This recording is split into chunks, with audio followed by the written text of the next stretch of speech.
ready to catch the bad guy when they strike. Investigations and controversies continue to plague city halls. High courtroom drama as Bob Bashara goes on trial. He was a real big guy, but his shoulders, I just remember his shoulders being like the weight of the world, Karen, was on his shoulders. Tonight, more violations reported.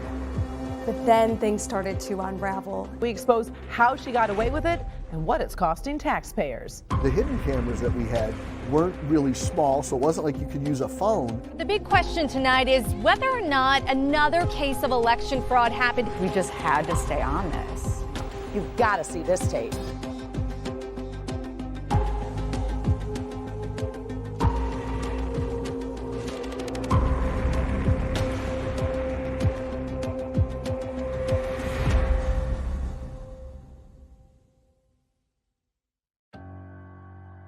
If I'm showing up, or anyone on our investigative team, if we're showing up with a camera and we're confronting you, most likely we've done the research, we've got the documents, we've got the proof, we've already talked to our lawyers, we are ready to go. So when you see that, you're probably in trouble. People don't know that we actually role play confrontations. Most people think you just like are showing up asking these questions, but you have to know that you might only have anywhere from 5 seconds to, depends on how long you chase them, so you need to know, what are you going to ask? You have to think what they're going to say back. You need that next question. You need the next question. So we do role playing. We practice. In the beginning, I thought it was odd, but I'm glad. And then if I don't have someone to practice with, I do it in the car when I'm driving to a confrontation.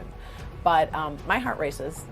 My heart races on the car. It still does, because I'm just like, okay, here we go. It's our one shot. I think that part of my job is cool.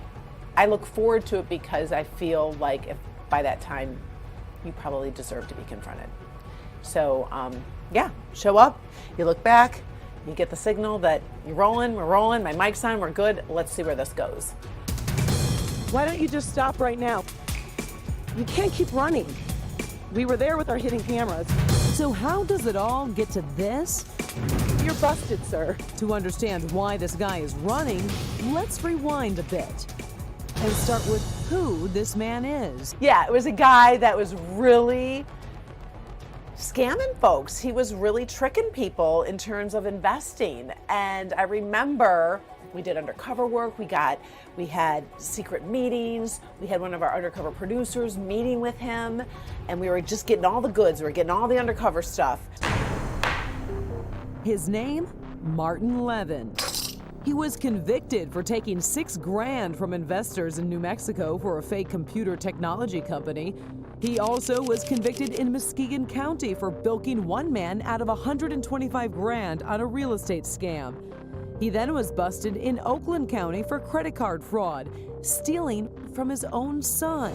Rescue 4 discovered this con man has now moved his operation to our area. Are you taking these people's money? When he first came in, I was like, yeah, this sounds good.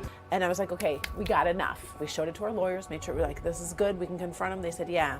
And we met him at this office in downtown Rochester.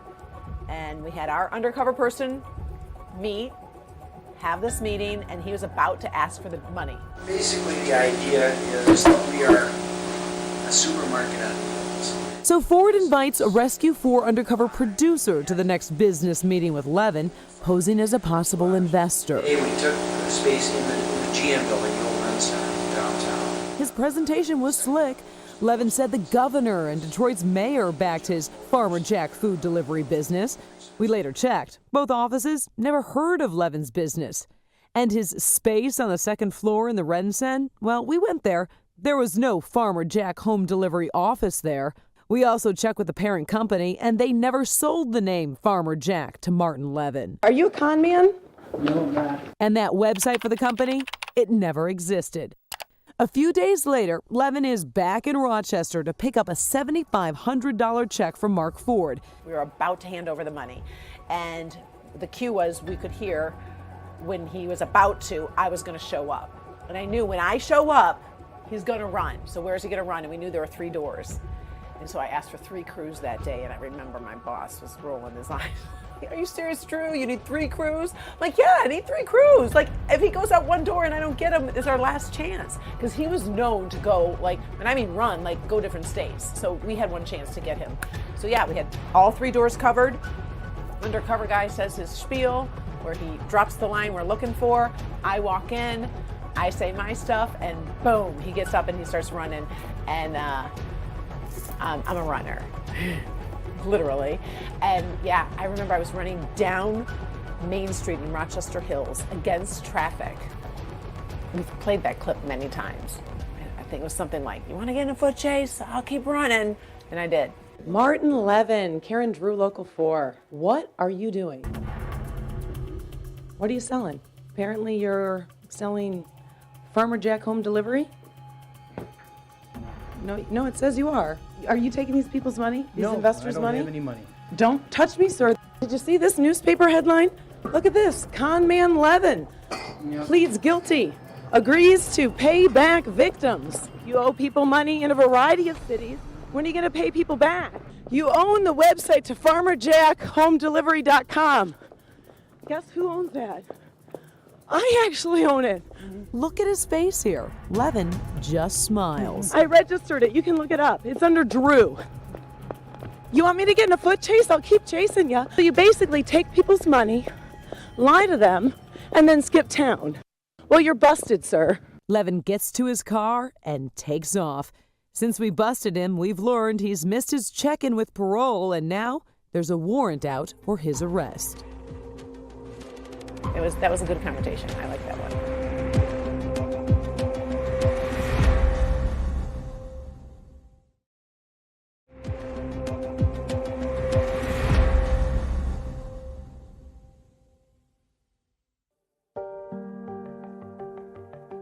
They do the hard stuff, they really do, because they're the ones that do the surveillance. They're the ones that do the following in the unmarked cars, the undercover camera work, and sometimes they go into situations that aren't really the most comfortable. I can't do my undercover work because people would recognize me. So yeah, we've got photographers that are skilled at the photography, comfortable undercover in terms of talking and saying, knowing what they can and cannot say, and they have enough guts to chase, to run, to be okay when they shove, because everyone shoves their cameras, and they're okay to keep going. His job? To watch over criminals on parole and to keep you and I safe by making sure they don't strike again. But who's watching John Hicks? The defenders are. In fact, we've been watching John Hicks for some time. 8 o'clock on a Monday morning in June, you're looking at ex-cons waiting for the Pontiac parole office to open. 8:20, Hicks pulls up, late for work. It's a short shift. At 9:27, the parole officer leaves and clocks out. The defenders follow Hicks to this Pleasant Ridge law office of Murphy, Moore, and Hicks. That's right, Hicks, a parole officer, is also a private attorney. According to Hicks' own state timesheets, this day from 12:15 to 12:45, he's out checking on an ex-con at Pontiac's police department. But from 12:15 to 12:45, defender cameras catch him at the Big Boy restaurant in Royal Oak. From there, he heads across the street to this Pier 1 store. According to his timesheet, from 1:55 to 2:25, Hicks is keeping tabs on a DUI offender on parole at the Eastwood Clinic for Drug Rehab in Royal Oak. But defender hitting cameras spot Hicks from 1:55 to 2:25 at his Pleasant Ridge law office. In fact, Hicks's timesheet says he's checking on several local ex-cons throughout the afternoon, like Jack Hewitt, convicted of domestic violence, and Marvin Cook for fleeing police. But the only thing the defenders see him checking on are the sprinklers outside his law office. Somebody tipped us off. I remember they were irritated because they were working. These guys weren't. And that's how we knew what days to follow them, because they would tell us they had to go to Pontiac to check in. They had to do morning check-ins they had to check in about 8:30, which meant we had to be there about 7:30 in Pontiac. Yeah. So we were there in advance so the parking lot is empty. That's when you would always sit in the back of the van. Right. And then it was hot. Oh, it was incredibly hot because we'd have to park the car before, if we were putting it Our someplace. location, you have to leave the car there, and we can't let the car run. The car cannot run, so there's no air conditioning in the summer, and there's no heat in the winter. The defenders follow on a different day and find more double duty. From 12:30 to 1 o'clock, Hicks says he's at the Auburn Hills Police Department. But at that same exact time, defender hitting cameras catch him heading into a bank and walking around Royal Oak. From 2 o'clock to 2:45, Hicks says he's at Recorder's Court in Detroit checking cases. But how can that be? Defender cameras catch Hicks at his private law office. Time to stop in and talk with Mr. Hicks. Hi, I have an appointment with Mr. Hicks. Okay. With hidden cameras rolling, the parole officer, double dipping as an attorney, makes an appearance. Okay, I'm John Hicks. Our producers talk to him about the process and cost of drawing up a will. I usually charge $275 for a will. What's the best time to reach you, or are you typically here during the day? Yeah, I can give you a card. I'm in and out, but you can always just make an appointment anytime. Come back in and we can draw it up for you. Okay. You're typically here during the day, though? Sure. You heard him. Hicks said he's typically here during the day. But remember, his state timesheets show him checking on ex-cons during the day. It's time to get an explanation. My name's Karen Drew. I'm one of the local 4 defenders. Yes. Can I ask you what you're doing here today? Pardon me? Can I ask you what you're doing here I today? just stopped to my office to do a few things. Okay. Do you stop here often? Fairly often, yes. Is that part of your job as a probation officer? Well, it's got nothing to do with that. That's right, the split-shift attorney admits this is not part of his state job. What about the ex-cons and the people you're supposed to be tracking down right now? Listen, I do my job. When do you do it then? Tell us what days. I don't have to tell you what Does your day. boss know you are here right now? Listen, I don't have anything else to say. I do my job and I have my hours and it's none of your business. Okay, we'll contact the Department of Corrections then. Thank you, sir. That's exactly what we did. When we contacted the Department of Corrections with our findings, they suspended John Hicks with pay while officials investigated. But no one from the Department of Corrections would talk to us about what we found. And the whole point there, and that was whenever we decided on stories, I do remember this. We said, don't go for the pizzazz per se. You want to, if you're going to bust somebody, make sure that other people care. Right. And what is their job and what are they supposed to do? And obviously, probation officers are supposed to check on ex-cons that they are doing what they're supposed to be doing. They're checking in, and that's in our neighborhood. So I remember when we got that tip, because we'd always sit down with our bosses, we're like, this is important. We're not just busting somebody for the sake of busting them. The system's not working. I've had a couple people that I've worked with for decades, and it's kind of like, I know when you hear about police officers and they're like, that's my partner, that's my partner.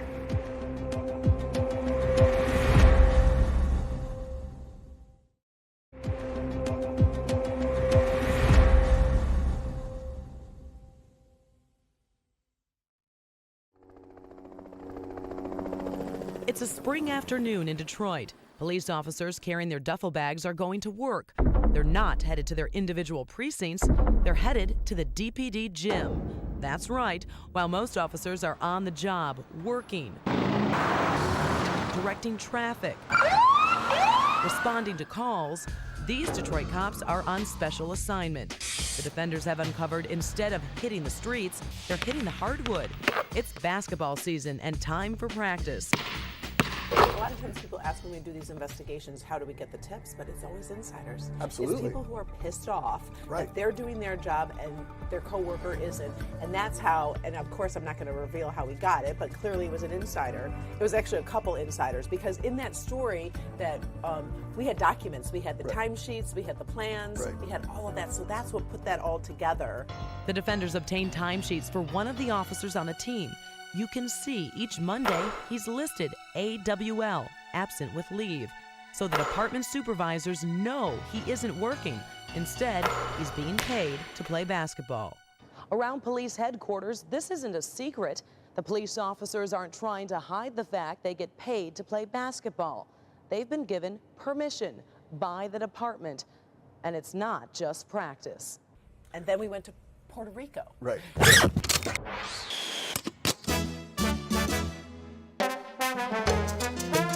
Next stop, San Juan, Puerto Rico.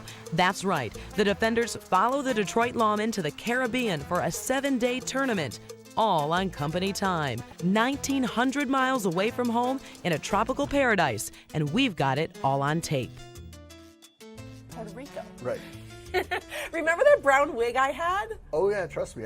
I brought pictures. You did? I brought pictures from Puerto Rico. We don't have to look through them all, but let me see a few. Oh yeah, no, trust me. You want to see, because Is this really in the olden days when we? I Yeah, keep saying the olden days. We had those cameras. That's the thing, though. This was only available in film back in the day. Yeah. There was no digital picture taking.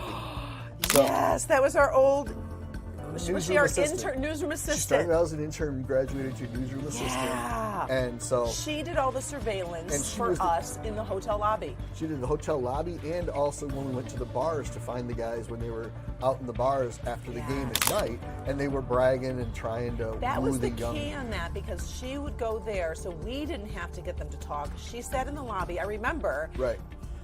Yeah, and she was a very kind, attractive young female that they'd walk by and they'd say, hey, hi. And they would say, hey, we just played basketball and we're going to go celebrate over here. So I remember we got the game schedules. Right. And when they were departing, that's how you were able to get the surveillance. Right, exactly. And it was just, we needed that element. Just 18 days later, and again, Defender cameras catch the officers traveling. But there's no whistle from their bosses. Remember, these guys aren't doing anything wrong.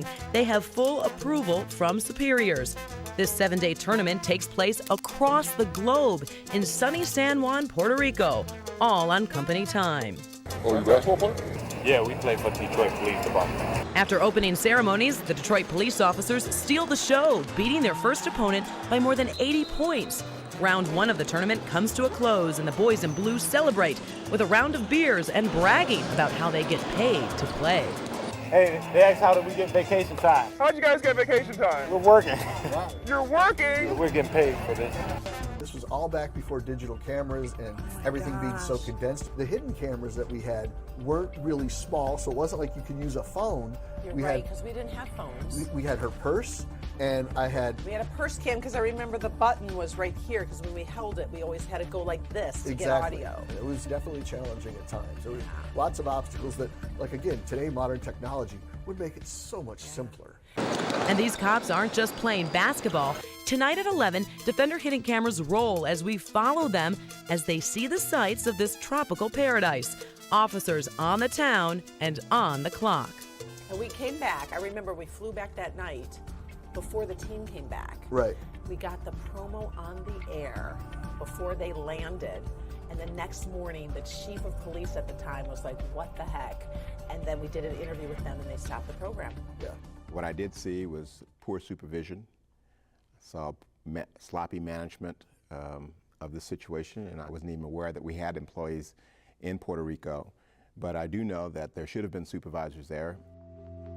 A series of investigations putting Hamtramck in the spotlight. I was brand new. It was probably my second week here, and they were like, hey, we have this investigation about election fraud and 2 people on the council. So we started looking into that. That was our first story we did. Our second story ended up being about this complaint about the police chief. And at first, it just was an anonymous email that we got. We started looking into that. So the source ended up happening through conversations when I was there for a different story. And I think what helps a lot is just being there. We were there all day, and it wasn't our first time there. We've been there for so many weeks now for different stories, whether it was about allegations against the police chief, allegations against council members, or against the city manager. We had such a presence in Hamtramck. They would see us, they got to know us. And so a lot of times it was through organic conversations we would have. And so I managed to get phone numbers, I would start communicating, and then we started building that trust through the stories we did. It started in March when the Attorney General requested a special prosecutor to look into election fraud allegations. Then a month later, accusations that 2 councilmen don't even live in the city. One of them, Muhith Mahmood, currently a top contender to be the next mayor. Not long after, the police chief was also suspended following concerning allegations. And just days later, the city manager also put on leave after a heated exchange with the mayor. That drama coming to a head on June 2nd, when a lawsuit was filed by the city manager against the mayor and council. A day later, the mayor announced the city's own independent investigation into the matter. Sources telling Local 4 that investigation is expected to wrap up soon. But not before 2 councilmen are charged with election fraud. Muhammad Hassan and Mutasin Sadman arraigned in court on Tuesday. So are you innocent? No comments. I feel like there's so much more to dig into right now because there are so many legs to this investigation that we're keeping an eye on every single day. And again, it's building that trust with the sources we have to do these stories. And I think there's so much more to dig into here.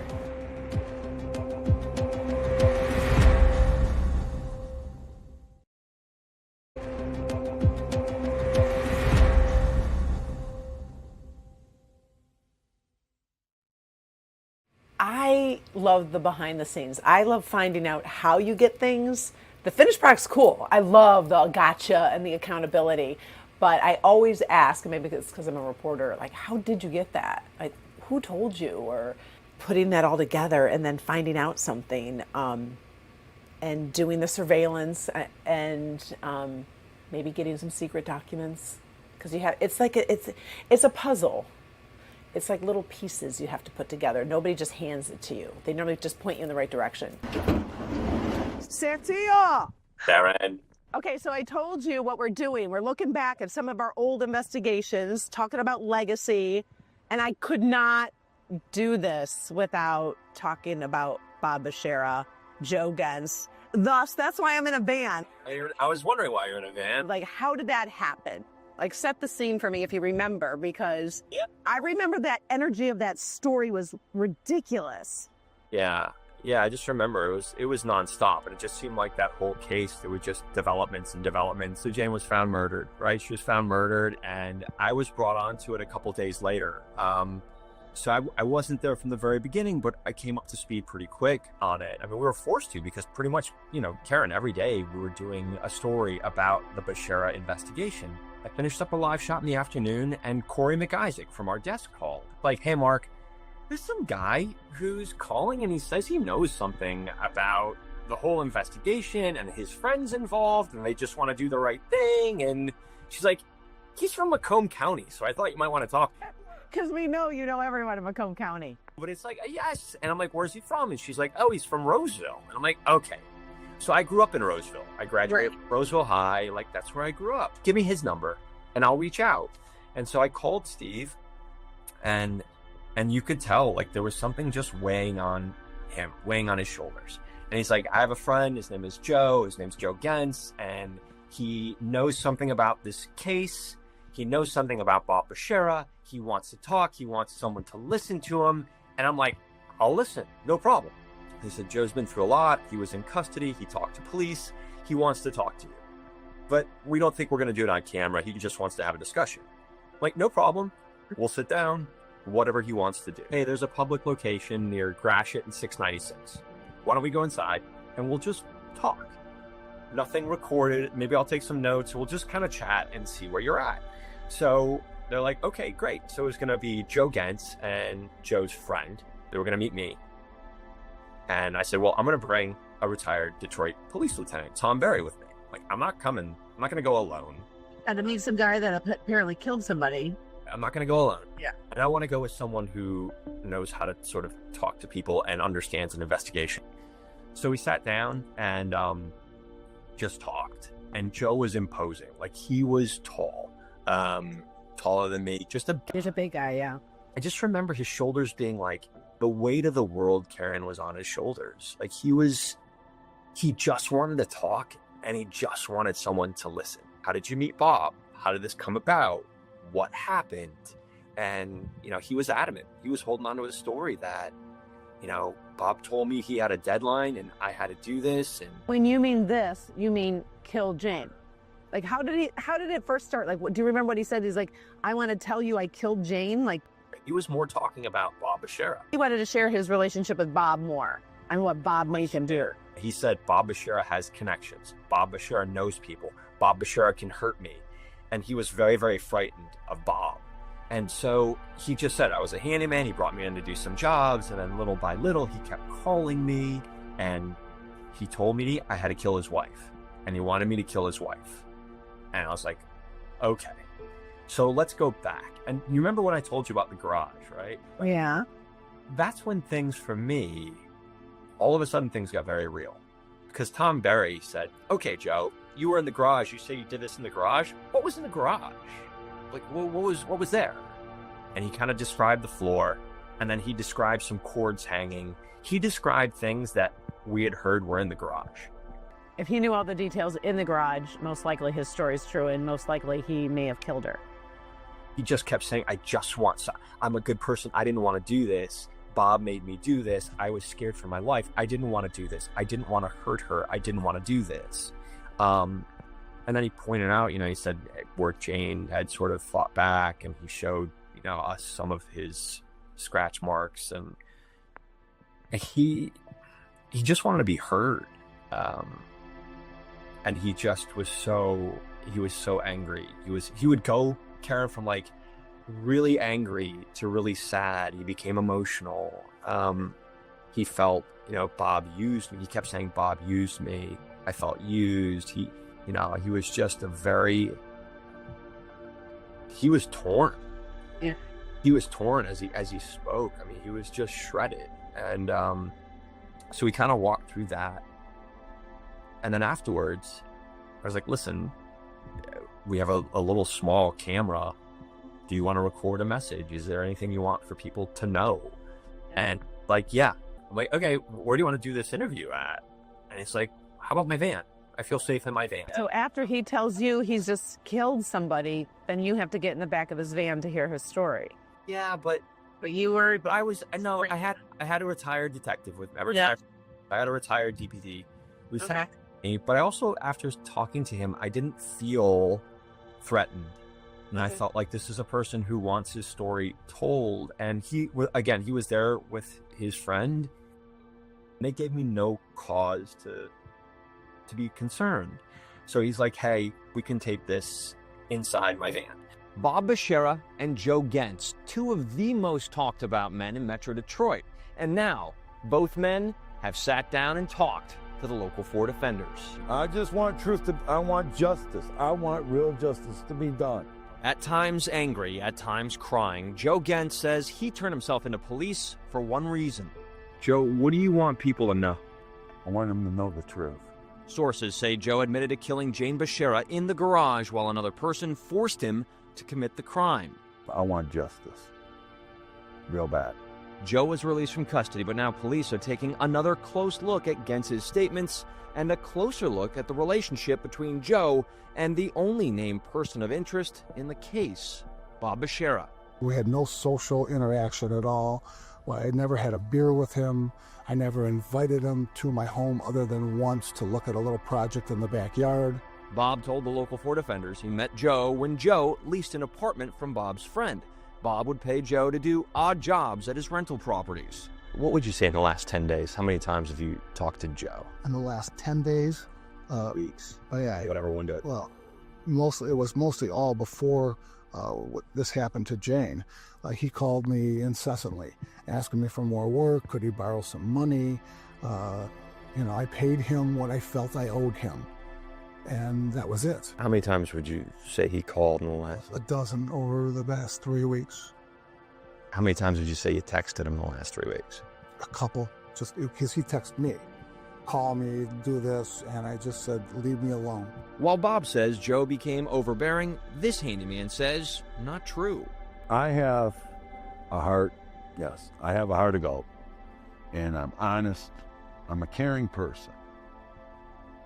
I don't do harm. But sources say Joe admitted to detectives he was forced at gunpoint by another man to kill Jane Bashera in her garage. Now, police are looking at both Joe and Bob, trying to determine if they played a role in Jane's death. Just remember sitting down with Joe. One of the things that when we talked about it, it just kept saying, in the garage, Bob told me there's a deadline. Like, I have a deadline. This has to be done now. There's a deadline. It has to be done now. And so, what was the deadline, Joe? I don't know. He just said there was a deadline. And he kept saying that over and over. Like, okay, Joe, so what was the deadline? I don't know. He's like, I don't know, but Bob just said that I have a deadline. You have to do this now. Do it now. And that sort of stuck with me. And then months later, we talked to Bob's alleged mistress.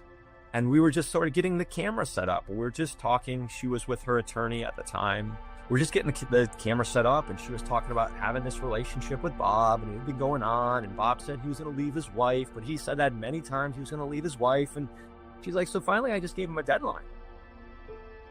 And I was like, you what? And she's like, yeah, I gave him a deadline. I was like, are you going to leave her or not, or what? And I just remember sitting in that room with Joe, and Joe's like, the deadline. Yeah, deadline. And I was like, was that the deadline? For me, it sure seemed like it.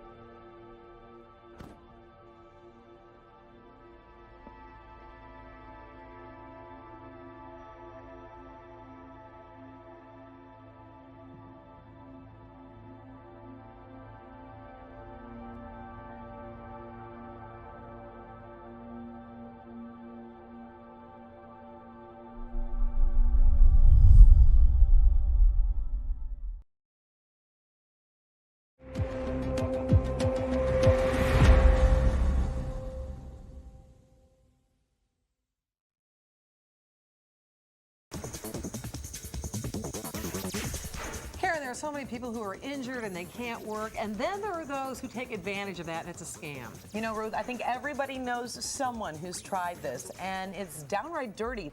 Well, it irritates me because every time they're, quote, scamming someone or tricking them, it's always someone who is normally down on their luck, looking for a way to get some help or save some money, you know, and so it's horrible. It's horrible.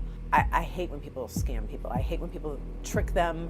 I hate when they make them look like a fool. Yeah, so when we get tips that, hey, so-and-so is taking advantage or tricking people or stealing their money or scamming people, that always catches our eyes, and we're gonna go after them for sure. Caught on tape, in the act, and it's costing you money. We see it all the time. We work with private eyes who would follow folks who said, oh, I'm injured, I can't work. Right, I'm on disability. And we couldn't take all their stuff, but they would give us the tips. So they would give us the tip, and they might detectives, work with us. Like, they might be the other set of eyes on the opposite, in the opposite car, if I remember. Because, those were things. Those are the people you care about, like, oh, I'm hurt. I remember there was, oh, I'm hurt, but I'm on the roof. Right. But I'm still getting paid. Right. And it's always the coworkers, it's the people who get irritated. Right. Are they really telling the truth? Rescue 4 has the video showing them caught red-handed. Everybody does it. That's no excuse. Most of us work hard every day, spend 8 hours on the job, earn our paycheck. It's irritating when you see people say, they're too hurt to work. They still get paid, and it's all a scam. You've got to see this tape. Take a look at this guy holding the cane. Looks like he's able. He's a 36-year-old man, an electrician earning almost 60 grand a year. He's going to get a real jolt after he realizes hidden cameras are following his every move. Rescue 4 Undercover learned this guy filed an insurance claim saying he was in so much pain from a fall on the job he couldn't work. His lower back, right leg, and right ankle were all injured. But wait, this electrician is going to do something quite shocking. We'll show you in a minute. First, meet Paul Dank of Advanced Surveillance Group, an expert in catching insurance swindlers. We want to get the most footage of them being as active as they can be. So why should you care? We're all paying higher premiums because of these guys defrauding the system. It's irritating. While you're at work earning a buck, these guys think they figured out a way to beat the system. And these are the kind of people who would never think to go and steal from a store or take money from a stranger. But when it's an insurance company, it's somehow okay. That's exactly what this guy tried to do. His story, part of a shelf fell on him at a local store. So the 20-year-old filed a lawsuit alleging damages of $700,000. He claimed he had a permanent limp and needed a cane. But take a look at this undercover footage. Throw away the cane, busted, and soon afterward the case is settled. Okay, time to short circuit that electrician we showed you earlier. Remember, he said he fell on the job and was forced to use a cane? But get a load of this. Just a few hours after that visit to the doctor, undercover cameras catch the man working on this van. Watch him moving the ladder and here, jumping off the van. Little does he know he's busted and won't be collecting any more insurance cash. Then we did stealing power. Right. Which is a different kind of scam. It's not that necessarily people are working, but it was a big thing in Detroit where people were hooking up illegally. Well, part of the issue too, remember, also came from the fire department because there were so many homes that were considered abandoned homes where they would hook up the illegal power, and what they would do is they would take a metal hanger and fold it and put it into the electrical box if the power drop from the pole to the house was still there. It's happening everywhere in the city and the suburbs. Homeowners and business owners are doing it, stealing power. You won't believe how daring the thieves can be. Some stick coat hangers to rig their meter to conduct electricity. Others take wires and stretch them through yards so they can piggyback off unsuspecting neighbors next door. They'll just bare a wire and they'll hook it on a bare part of our Edison wire and it'll energize. Gerald Kish is an investigator for Detroit Edison. It's his job to find the thieves. We have to turn the service off. Stop the stealing and collect the evidence. Edison warns stealing electricity is dangerous. Fires can start, or you can be electrocuted. They could injure themselves, maim themselves, blind themselves. But those risks don't deter everyone. Hidden cameras catch this Detroit man bringing his ladder to go up the pole and illegally connect so he can steal power. Edison cuts him off, and he's back again. Then back again. Look at him strip the wire so he can illegally receive power. The defenders traveled all over Metro Detroit, and we found thieves everywhere. You admit to doing this? Yeah. You're stealing power. Basically. We catch this Livingston County man illegally hooking up. Since we busted him, he started paying his bill, but still owes Detroit Edison thousands of dollars. Look at this extension cord running through the yard to the pole so the homeowner can get free power. The defenders confronted Cynthia Allen. What you're doing is illegal. Well, I have kids. What am I supposed to do? I don't have no money to pay to live nowhere else, so what do I supposed to do? If you have children, this is a hazard with all of these live wires through the yard. No. Do you know that that's a hazard? They don't play back there. That was a few months ago. Now, Allen has a meter on her house and is paying for her electricity. I don't have to worry about them getting hurt, and I don't have to worry about nobody coming trying to cut them off. You know, after this long, nothing surprises us anymore. I mean, there was a safety issue. That was the reason why we, in a sense, quote, sold that story, because it wasn't just about busting one individual. Right. It's about putting the people on that block at risk.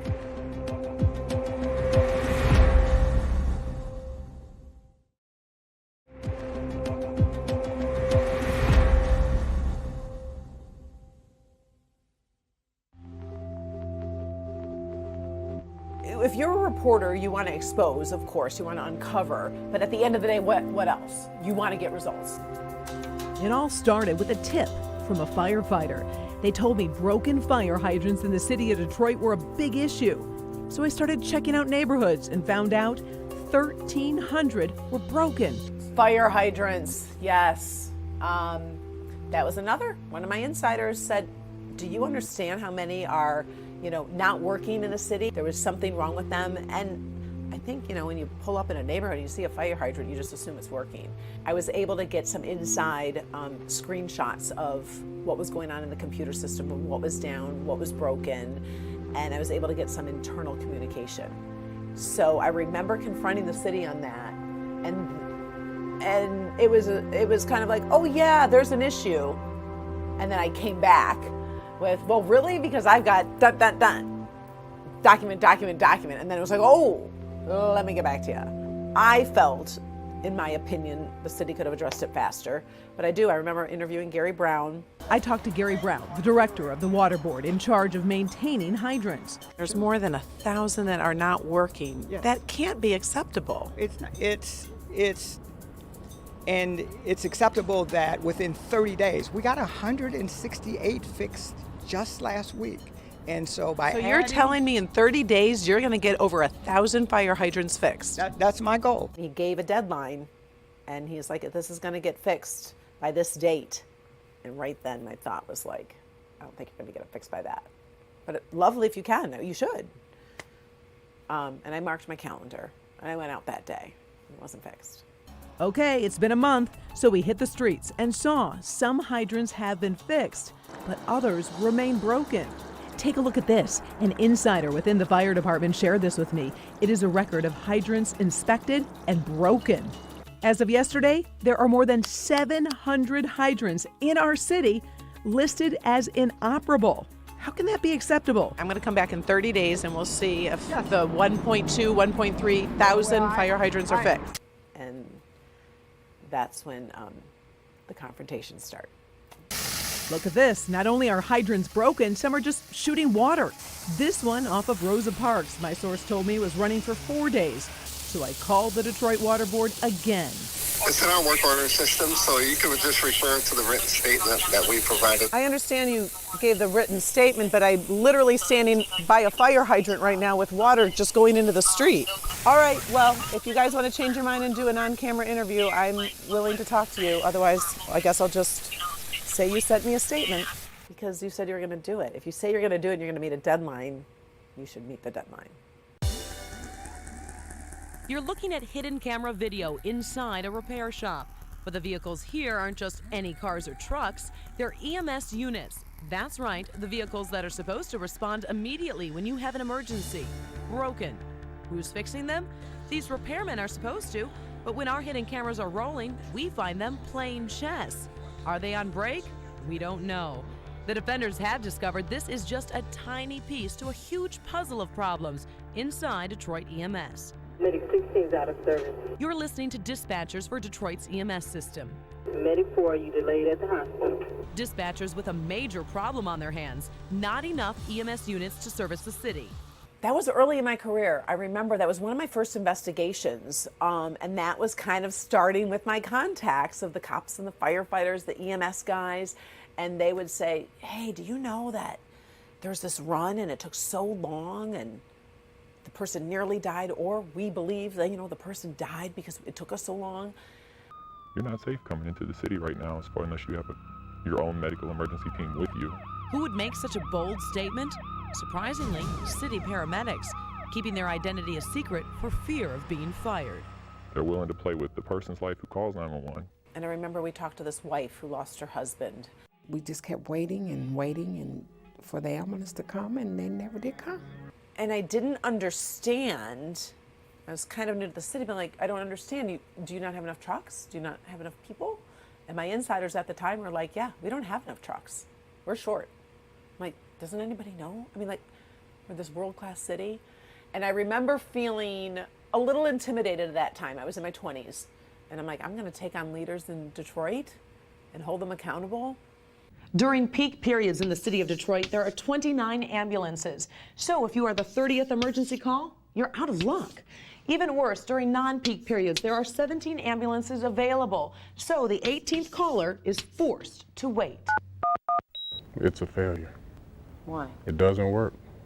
It took a long time, but there was meeting after accountability, after who made this decision, where are dollars going, and at the end, they got more ambulances. At the end, more people were trained. It took a long time. It did take a long time. Did it go as fast as I want? No, but I know my story helped. I know my story made a difference.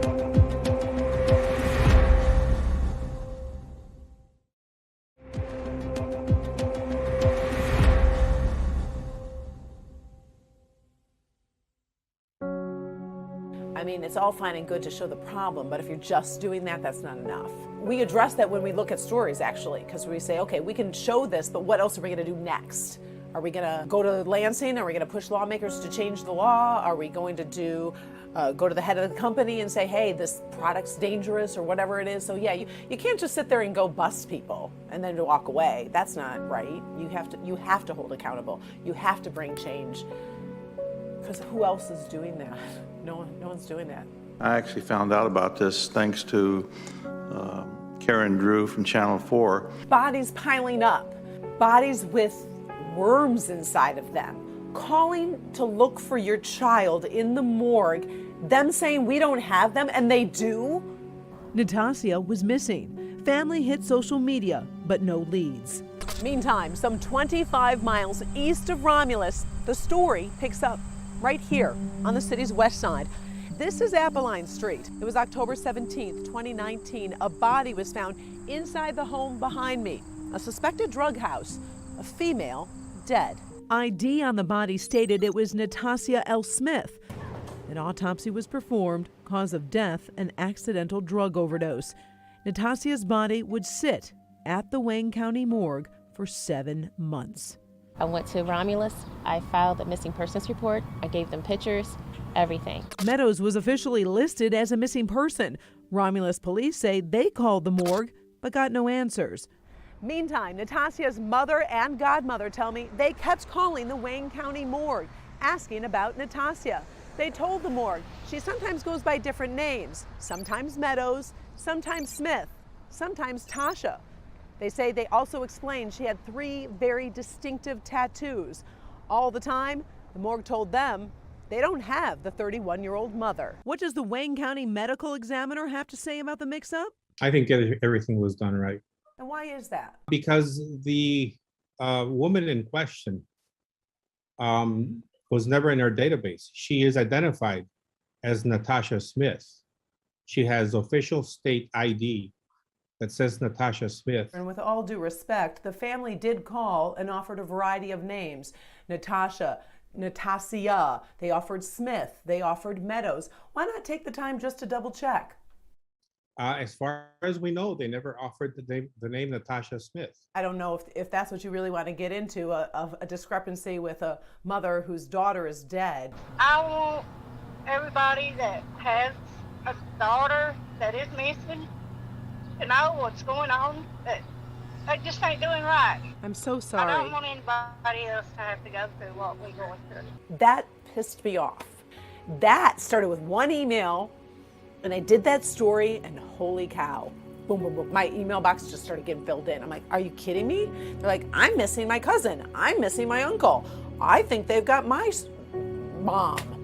And then I started doing those stories, and then insiders in the morgue started tipping me off. And they're like, it's a hot mess. Our refrigeration isn't working. It stinks in here. Now we're finding worms in bodies. We want to be more accountable, and each one of these numbers is actually a body, and we want to make sure that we're sensitive to families' needs and concerns. We worked on that for a long time. That was one of those stories where I was doing a lot of mistakes in the morgue. And I remember one of my managers said, how long are you gonna do this? I mean, can we do some other stories? I understand. I said, I'm gonna do this until we get it fixed. How did it get this bad, and how did this get past the commission? There were some failures in oversight with the U of M contract. And there was over a $30 million contract that was connected to University of Michigan with the Wayne County Morgue. And they were getting paid all that money, and the job wasn't being done. And they lost the contract. And I'm smiling because they should have. They didn't handle it right. And Wayne State now takes over, and it has been a world of difference. I think everybody should be held accountable. I think everybody has responsibilities, and you know, I think you have exposed a lot of stuff. So I'm very proud of that story because we changed the system. Yeah.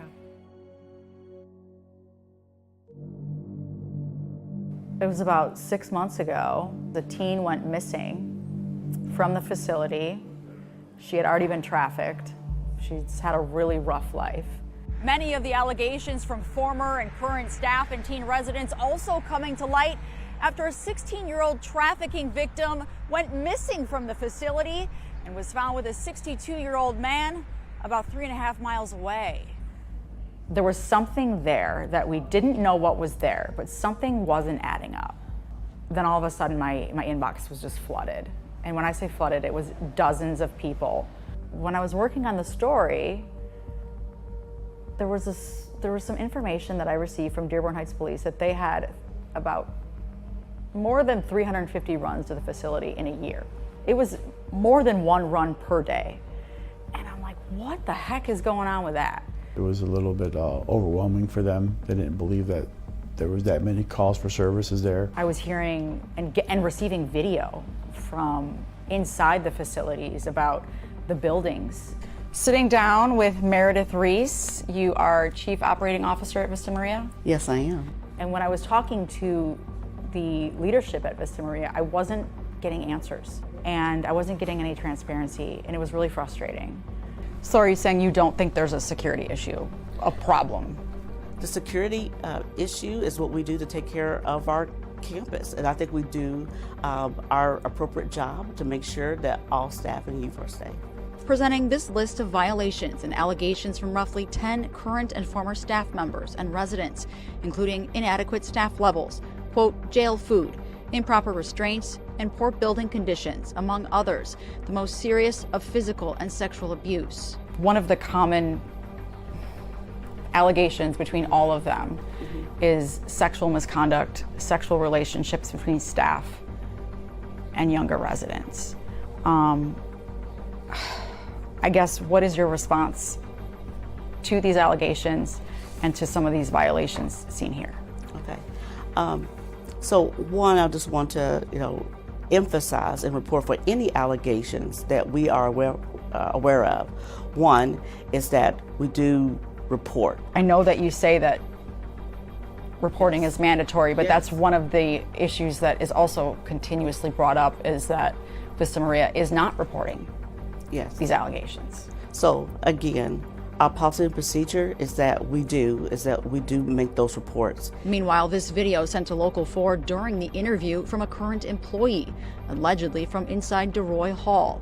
And this, a photo and video of food also from a current employee who says food is often undercooked or withheld. Vista Maria leadership denying or not commenting on most of the allegations, including denying medical care to staff and residents, emphasizing the safety of its residents comes first. No residential treatment facility or center is perfect. I'm not claiming that we are. We just had to stay on this. When I get emails that I've gotten from girls, and what they say are some of the most horrific things I've ever read. It's heartbreaking. They're so detailed and they're so traumatic. This facility is supposed to help them. And I really hope, I know we don't have facilities like this around. Again, I'm not trying to get it shut down, but do better. Something is not right here. And when I sat down with this new CEO, she did say, you caught us at a bad time. We need to do better. We're gonna do better, so let's see it. So if in 3 months we have to have another conversation, we're gonna have another conversation. We built this station on investigations and with the quality of work we've done over decades and decades. But what I don't know if people realize is that while time changes and new people come in, you come into this building and you get the feeling like this is important. We need to investigate. That's who we are. There's still issues, there's still concerns, there's still wrongdoing, and we've got the team now dedicated to go into the community, to have those conversations, to find the documents, to attend the meetings, to ask the questions, to do the surveillance, and to chase people down. We really care about some of those small tips, those smaller things, because if it's happening in that community, it's probably happening over here.